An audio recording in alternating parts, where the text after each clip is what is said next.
2026 IPL தொடர் ரொம்பவே விறுவிறுப்பா ஆரம்பிச்சது.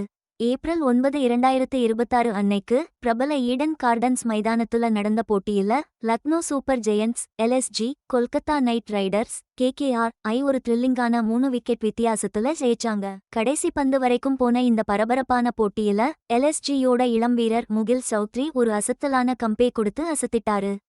சௌத்ரியோட அதிரடி பேட்டிங் கேகேஆர் வச்ச சவாலான இலக்க எல்எஸ்ஜி கடக்க ரொம்பவே உதவிச்சு. இது அவங்க சீசனுக்கு ஒரு சூப்பரானையும் கொடுத்தது. இந்த மேட்ச் சீசனோட ஆரம்பத்திலேயே ஒரு பெரிய ஹைலைட்டா இருந்து ஐபிஎல்லோட கணிக்க முடியாத தன்மையையும் போட்டி மனப்பான்மையையும் நல்லா காட்டுச்சு. எல்எஸ்ஜிக்கு இந்த வெற்றி சீசன்ல அவங்க வாங்கின 2வது வெற்றி மட்டுமல்லாம வலுவான கேகேஆர் அணிக்கு எதிரா ஒரு பெரிய ஸ்டேட்மெண்ட் கொடுத்தது. ஸ்ட்ராட்டஜிக் முடிவுகள், தனிப்பட்ட வீரர்களின் செயல்பாடு, அப்புறம் இந்த கணிக்க முடியாத தன்மை, இதெல்லாம் தான் ஐபிஎல் ஏன் ஒரு நம்பர் 1 T20 தொடரா இருக்குங்கிறத காட்டுது. அதிக டிராமா, வீரர்களோட தனிப்பட்ட சாகசங்கள் மூலமா ரசிகர்களை அப்படியே கட்டி போட்டுருது. டாஸ் தோத்து முதல்ல பேட் செஞ்ச கொல்கத்தா நைட் ரைடர்ஸ் அவங்களுக்கு கொடுத்திருந்த 20 ஓவர்கள்ல 4 விக்கெட் இழப்புக்கு ஒரு சவாலான ஸ்கோரா 181 ரன்களை அடிச்சாங்க. கேகேஆர் இன்னிங்ஸ்ல டாப் ஆர்டர் பேட்ஸ்மேன்கள் நல்ல கான்ட்ரிபியூஷன் கொடுத்தாங்க.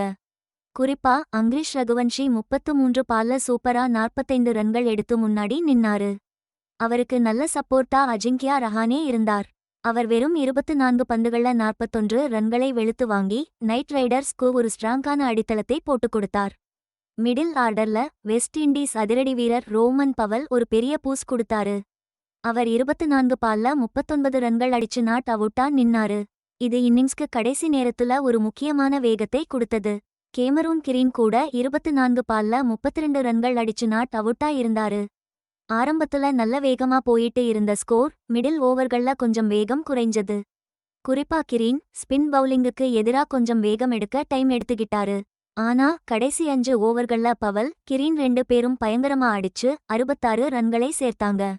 எல்எஸ்ஜி பவுலர்கள் முக்கியமான நேரங்கள்ல விக்கெட்டுகளை வீழ்த்தி கேகேஆர் இன்னும் பெரிய ஸ்கோர் அடிக்க விடாம தடுத்தாங்க.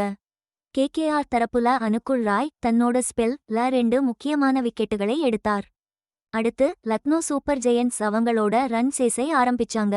ஓப்பனர்களான ஏட்டன் மார்க்ரம், மிச்சல் மார்ஷ் 2 பேரும் முதல் 4 ஓவருக்குள்ளேயே வேகமா 41 ரன் அடிச்சு நல்ல தொடக்கத்தை கொடுத்தாங்க. ஆனா வைபவ் அரோரா மார்க்ரமை அவுட் ஆக்க கொஞ்ச நேரத்திலேயே மார்ஷும் அவுட் ஆக விக்கெட்டுகள் சரசரன்னு சரிய ஆரம்பிச்சுச்சு. இது ஆட்டத்தோட போக்கையே மாத்திடுச்சு. 17வது ஓவர்ல 7 விக்கெட் இழப்புக்கு 139 ரன்கள் எடுத்து எல்எஸ்ஜி ரொம்ப சிக்கலான நிலைமையில திண்டாடிட்டு இருந்துச்சு. தேவையான ரன் ரேட்டும் ரொம்ப எகிரிக்கிட்டே போச்சு. இந்த கஷ்டமான நேரத்துல ஆயுஷ் பதோனி ரொம்ப முக்கியமான பங்காற்றினார். 34 பந்துல 54 ரன் அடிச்சு ஒரு பயனுள்ள அரைசதம் போட்டு விக்கெட்டுகள் விழுந்தாலும் ஆட்டத்தை நிலைநிறுத்தி விளையாடினாரு. மேட்ச் கைவிட்டு போற மாதிரி இருந்தப்போ எல்எஸ்ஜி அணியில இருந்து ஒரு ஹீரோ வெளிப்பட வேண்டிய நேரம் வந்துச்சு. அங்கதான் எல்எஸ்ஜியோட கேப்டனான ரிஷப் பந்த் ஐபிஎல் 2025 ஏலத்துல 27 கோடிக்கு சாதனை விலைக்கு வாங்கப்பட்டு 2026 சீசனுக்கும் தக்க வைக்கப்பட்டவர். இந்த கஷ்டமான கட்டங்கள்ல டீமை வழிநடத்தி சேஸ் முழுக்க சரியான முடிவுகளை எடுத்துக்கிட்டிருந்தாரு. எல்எஸ்ஜியோட சக வேகப்பந்து வீச்சாளரான மயங்க் யாதவ் தன்னோட எக்ஸ்பிரஸ் பேஸுக்கு பெயர் போனவர். இவரும் சூப்பர் ஜெயண்ட்ஸ் அணியோட 2026 ஸ்குவாட்ல ஒரு முக்கியமான வீரர். மேட்ஸோட திருப்புமுனையே முகுல் சவுத்ரி கிரீஸுக்கு வந்தபோதுதான் ஆரம்பிச்சதுன்னு சொல்லணும்.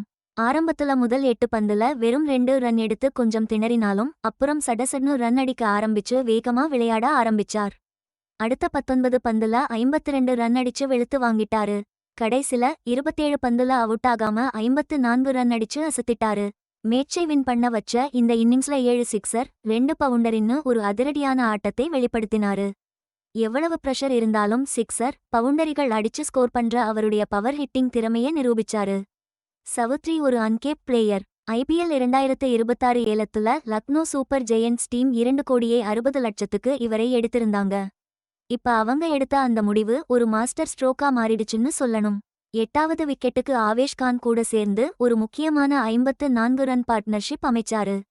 ஐபிஎல் வரலாற்றிலேயே ஒரு சேசிங்ல 8வது விக்கெட்டுக்கு அமைஞ்ச மிகப்பெரிய பார்ட்னர்ஷிப் இதுதான்.